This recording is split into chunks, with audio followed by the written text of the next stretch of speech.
shumë afër derës Kuvendit të Kosovës dhe do e presim nëse do të na tregoj a është pro apo kundër një propozimi që ka bërë tashmë LDK-ja për një takim gjithë grupor. Si e keni parë propozimin e Lidhjes Demokratike të Kosovës për një qeveri të tranzicion? A do të merrni pjesë? Edhe a keni pranuar ftesë po ashtu? Pjesë e një qeverie të tillë në rast se bëhet. Po ta dëshirë që të pjesë me lamë si ta kryjmë seancën, se edhe është pak u vënum.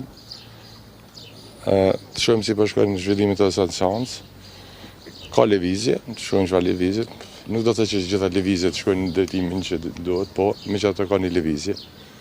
Edhe nëse kam edhe pëlqimin e juaj, lamë si ta promotoj seancën do ta jap. Pasi interesimi është shumë i madh, pasi dje letra ka dalë që është ora 1.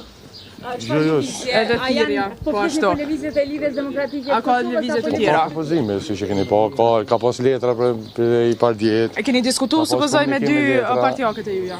Ka pas komunikime me letra, ka pas zhvillimit nga dita fundi, kështu që edhe herë me mirë kuptim në juve, pretim pasi takimin. Keni vendosur anda do të shkoni në takim apo jo? Jo, në takimet që më thënë për fillimit, ne nuk refuzojmë takimet. Jeni pro të Lumira Abdezikut? Një përgjigje pak më gjatë.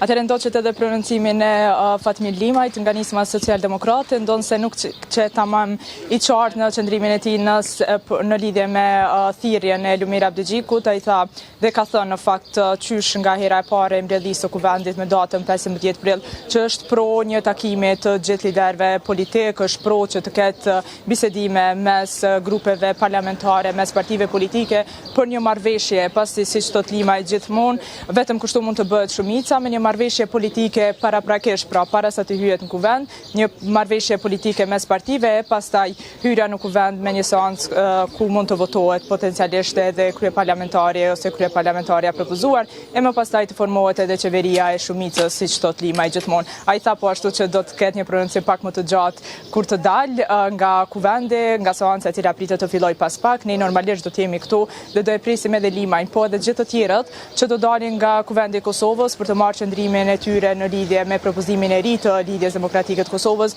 por edhe kryq zhvillimeve të tjera që mund të ndodhin potencialisht brenda Parlamentit të Kosovës.